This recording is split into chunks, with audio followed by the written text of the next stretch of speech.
Chaps. The town called her dangerous. The bullet missed her face by 3 inches and buried itself in the saloon door behind her. She didn't flinch. Every man in the street stopped moving. Dust swirled around her boots as she stood in the center of the rutted road, her dark hair whipping across her face in the hot wind. The man with the smoking pistol lowered it slowly, his hand beginning to shake. She could see the realization dawning in his eyes. He'd just tried to kill a woman in broad daylight, and now the whole town of Prescott Bend had witnessed it. She turned away from him without a word and continued walking toward the general store, her calico dress catching the afternoon light. Behind her, she heard someone grab the shooter, heard the beginning of an argument, but she kept her eyes forward. Let them talk. They'd been talking about her for 3 years anyway. The store owner, a thin man with spectacles that slid down his nose, pretended to be arranging canned goods when she entered. He always pretended not to notice her. Everyone did, in their own way, noticing her intensely while pretending they weren't. "I need flour, sugar, and salt," she said. He nodded without looking at her and began gathering the items. Through the window, she could see a small crowd forming where the shooting had happened. The man who'd fired at her was being led away by 2 others, probably toward the sheriff's office. She wondered if the sheriff would do anything about it. Probably not. The door opened behind her, bringing in the smell of horses and leather. She didn't turn around, but she felt the presence immediately. Someone tall, taking up space in a way that changed the air. "That was interesting," a voice said. Male, with a drawl that suggested somewhere farther south. "Most people duck when someone shoots at them." She glanced over her shoulder. He was leaning against the doorframe, hat pushed back enough to show sun-weathered skin and eyes that were somewhere between gray and blue. Young, maybe 25, with the kind of build that came from actual work rather than posturing. His shirt was dusty, and his gun belt sat low on his hips in a way that looked natural. "Most people don't shoot at women," she said, turning back to watch the store owner measure out flour with trembling hands. "That's true." He moved into the store properly, his spurs making small music against the wooden floor. "Though I'm guessing you're not most women." She didn't answer. The store owner wrapped her purchases in brown paper, his eyes darting between her and the stranger. "That'll be $2, he said quietly. She counted out the coins, taking her time, aware of the man watching her. When she picked up her package and turned toward the door, he didn't move out of her way. "I'm looking for someone," he said. "Aren't we all?" "A woman who used to live in Kansas, about your age, came west 3 years ago." Her pulse jumped, but she kept her face still. Kansas is a big place. So is the West. He tilted his head slightly, studying her. But Prescott Bend isn't.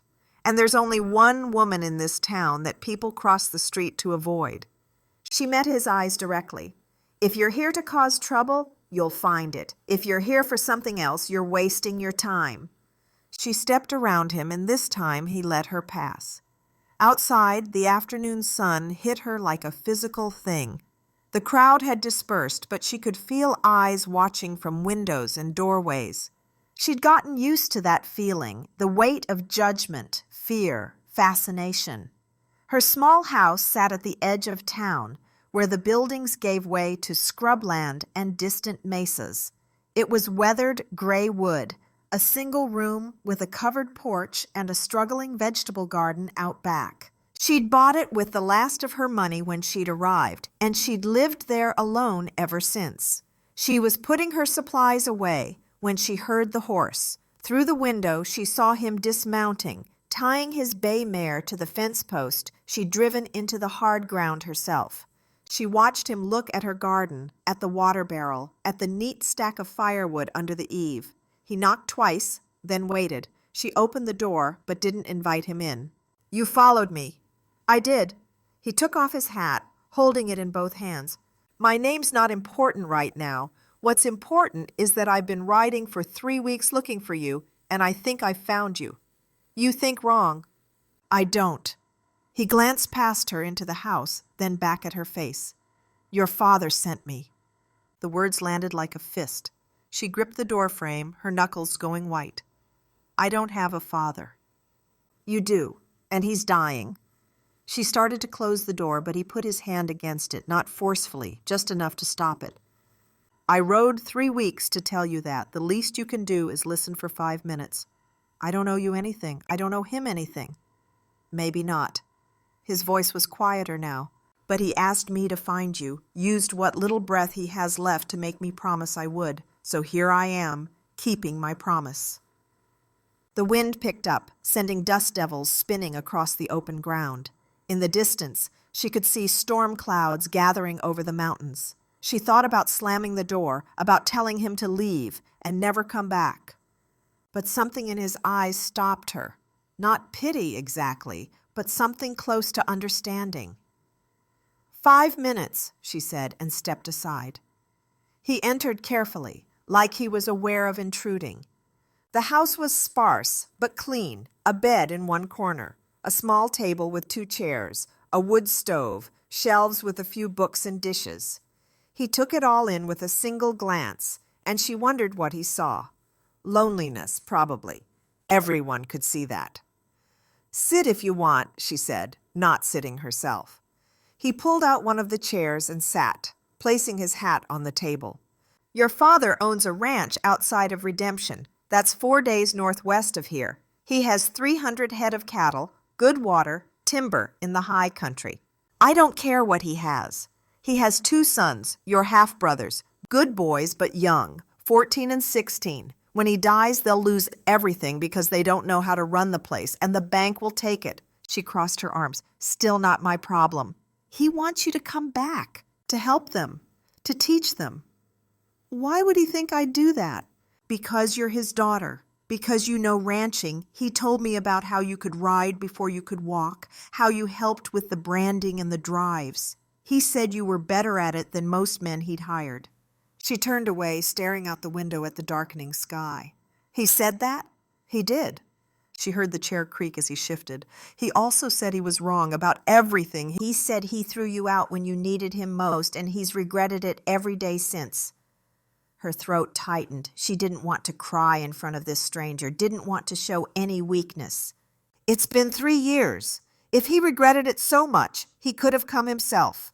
He tried, twice, got as far as Santa Fe the first time before his pride turned him back, made it to Albuquerque the second time before his health gave out.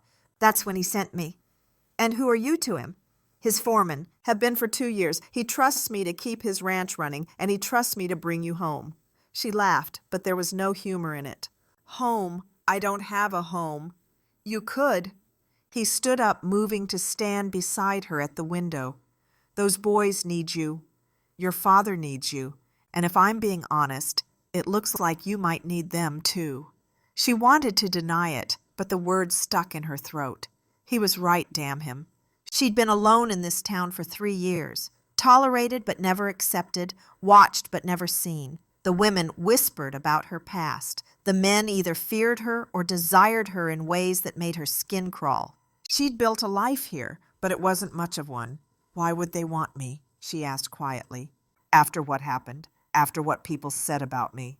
I asked your father that. He said blood matters more than gossip, and family matters more than mistakes. He said he learned that too late, but maybe you could learn it in time."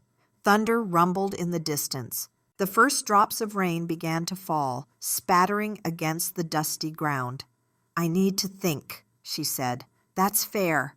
He moved toward the door, picking up his hat. "I'm staying at the boarding house in town, Mrs. Patterson's place. I'll be there for 3 days. After that, I have to head back, whether you're with me or not." He paused at the threshold, looking back at her. "For what it's worth, I don't know what happened in your past. Your father wouldn't tell me, said it wasn't his story to share.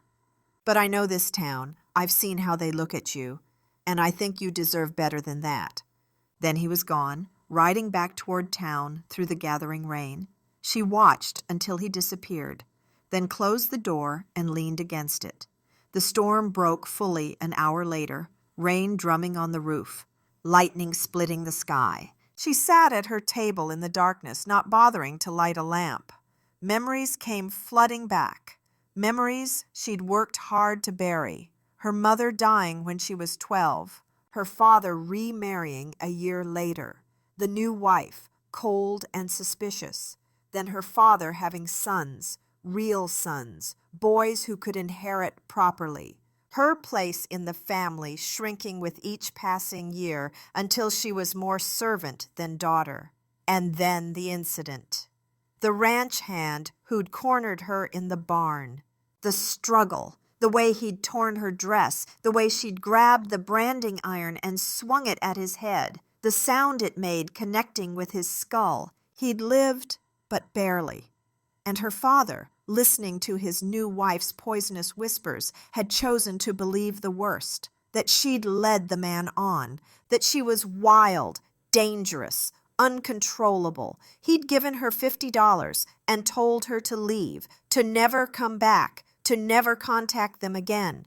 She'd been 20 years old. The first year had been survival. The second year had been anger. The third year had been numbness. And now this stranger appeared, offering her a way back to the place that had destroyed her. The rain continued through the night. She didn't sleep. In the morning, she walked into town. The streets were still muddy, and the air smelled clean for once. She found the boarding house easily, a 2-story building with a front porch and lace curtains in the windows. Mrs. Patterson answered her knock, her eyes widening in surprise. "Oh, hello. I'm looking for the man who's staying here, the one who arrived yesterday." "The tall one? He's in the dining room having breakfast." She found him at a small table by the window, eating eggs and biscuits. He looked up as she entered, and something in his expression shifted hope, maybe, or relief. "I'll go," she said without preamble, "but I want things clear between us." He stood, pulling out a chair for her. "Sit, please." She sat, her hands clasped tightly in her lap. "I'm going for those boys, not for him. I don't know if I can forgive what he did, and I'm not going to pretend I can." "Understood. And when I get there, if it's worse than you described, if he tries to control me or demean me or—" "Then you leave," he interrupted gently. "No one's going to force you to stay. I give you my word." She studied his face, looking for deception and finding none.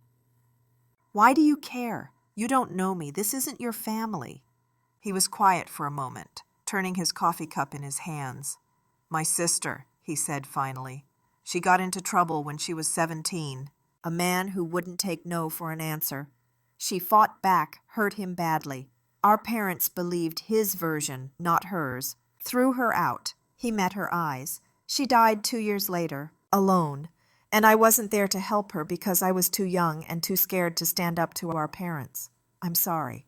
"Don't be. Just let me help you now. Let me do for you what I couldn't do for her." She felt tears threatening and blinked them back. "When do we leave?" "Tomorrow morning, early. It's a hard ride, but we can make it in 4 days if the weather holds." She nodded and stood. "I'll be ready." "Wait." He reached into his pocket and pulled out a folded piece of paper. "Your father asked me to give you this. I was supposed to wait until you agreed to come, but here." She took it carefully, as if it might burn her. The paper was worn, like it had been folded and unfolded many times. She opened it with shaking hands. The handwriting was her father's, though shakier than she remembered. "I was wrong. I was cruel. I was a coward. I don't deserve your forgiveness, but I'm asking for it anyway. Come home, please." Below that, in a younger, messier hand, "Please come. Dad talks about you all the time. We want to meet our sister. Your brothers." She folded the paper carefully and put it in her pocket. "Tomorrow morning," she said, her voice rough. She spent the rest of the day preparing. She didn't have much to pack: clothes, a few personal items, the books she'd scraped together over the years. She paid her rent through the end of the month, even though she wouldn't be there because Mrs. Henderson had been kind to her in small ways. That night, she stood on her porch and looked out at Prescott Bend. For 3 years, this had been her prison, disguised as freedom. Now she was leaving, and she felt nothing but a strange lightness. They rode out before dawn, their horses' breath misting in the cold air. The town was silent behind them, and she didn't look back. The journey was hard, just as he'd said. They rode from sunrise to sunset, stopping only to water the horses and eat quick meals. He was a good traveling companion, quiet when she needed quiet, ready to talk when the silence grew too heavy. He told her about the ranch, about her half-brothers, who apparently worshiped their father despite his flaws. He told her about the land, the challenges of raising cattle in that country, the neighbors both friendly and hostile. On the third night, as they sat around a small fire under a sky full of stars, she finally asked the question that had been nagging at her. "Why didn't you bring one of the boys? They could have ridden with you, could have asked me themselves." He poked at the fire with a stick, sending sparks upward. "Your father didn't want them to know what he was doing, not until he knew if you'd agree. He was afraid of disappointing them again." "Again? They know about you. They've known for a couple years now. Your father finally told them the truth about what happened, about how wrong he'd been. They were angry at him for a while. I think he's been trying to make it up to them ever since." She pulled her blanket tighter around her shoulders. "What if they hate me?" "They won't." He said it with such certainty that she almost believed him. On the fourth day, they crested a rise, and he pointed down into a valley. "There, that's redemption. And that's your father's ranch. See the buildings there, near the creek?" She saw it, a cluster of wooden structures, corrals, barns, a main house bigger than she remembered.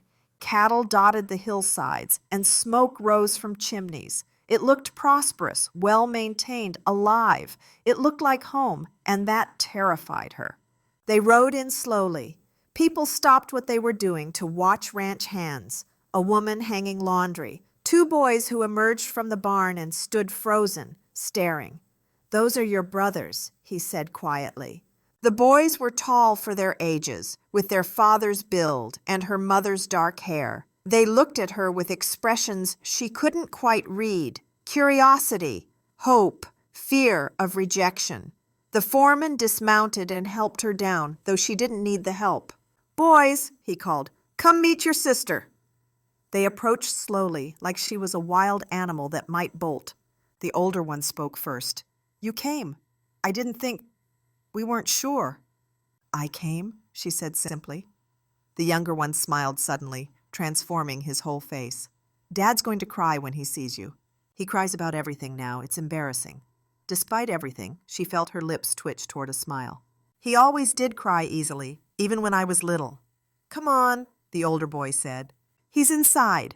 He's been asking about you every hour since we found out you were coming." They led her toward the main house, the foreman following at a respectful distance. Her heart was pounding so hard she thought they might hear it. The house had a wide porch with rocking chairs, flowers in pots, curtains in the windows. It looked cared for, loved. Inside, it smelled like wood smoke and cooking and illness. The boys led her through a front room to a bedroom at the back. And there, in a bed that looked too big for him, was her father. He'd aged more than 3 years should account for. His hair was completely gray now, his face thin and lined. But his eyes were the same, and they filled with tears the moment he saw her. "Girl," he whispered. Just that one word, broken and full of everything he couldn't say. She stood in the doorway, unable to move forward or back. The boys quietly left, pulling the door almost closed behind them. The foreman touched her shoulder once, briefly, then he left too. She was alone with her father. "I'm sorry," he said, and started to cry. "I'm so sorry. I was wrong. I was cruel. I failed you when you needed me most, and I've hated myself for it every single day." She moved forward then, crossing the room to stand beside his bed. "I know. Can you forgive me?" His hand, thin and trembling, reached for hers. "I don't deserve it. I know I don't. But can you?" She thought about the past 3 years, the loneliness, the fear, the way she'd hardened herself to survive. She thought about the girl she'd been and the woman she'd become and the cost of that transformation. But she also thought about those 2 boys outside who'd lost a sister before they ever met her. She thought about this ranch, this life, this possibility of something different. "I don't know," she said honestly, "but I'm here. That's a start." He nodded, tears running down his weathered cheeks. That's more than I deserve. Thank you. She sat in the chair beside his bed, still holding his hand. Through the window, she could see the foreman teaching her brothers something with a rope. They were laughing, young and alive and untouched by the kind of pain she carried. Maybe she could keep them that way. Maybe that was enough reason to stay. Tell me about them, she said. Tell me about my brothers. And he did, his voice weak but steady. He told her everything, their personalities, their quirks, their dreams. He told her about the ranch, about what needed to be done, about his fears for their future. He talked until he was exhausted, and even then he didn't want to let go of her hand. Rest, she said finally. I'll be here when you wake up.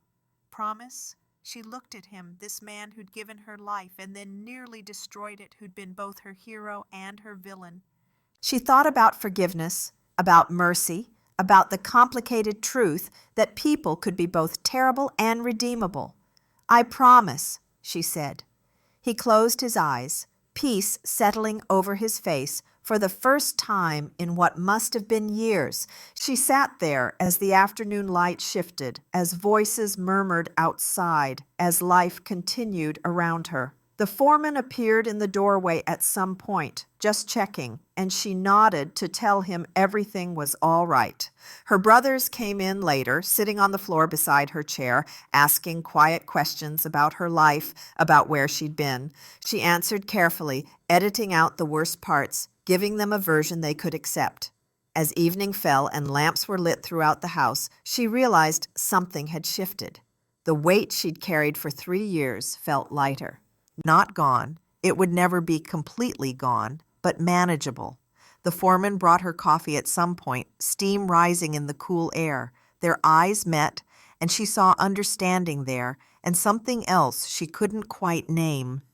Thank you, she said quietly, for finding me, for bringing me here. Thank you for coming. He glanced at her father's sleeping form, then back at her. I think you just gave him the only thing he really wanted. A chance to die with a clear conscience? No. He smiled slightly. A chance to see you become who you were always meant to be. She didn't know how to respond to that, so she just nodded.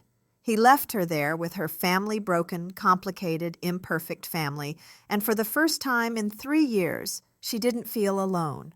Outside, the wind picked up, carrying the smell of rain and sage and possibility.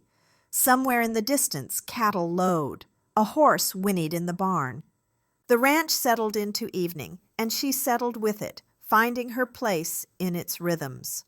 Her father died 3 weeks later, peacefully, surrounded by his children.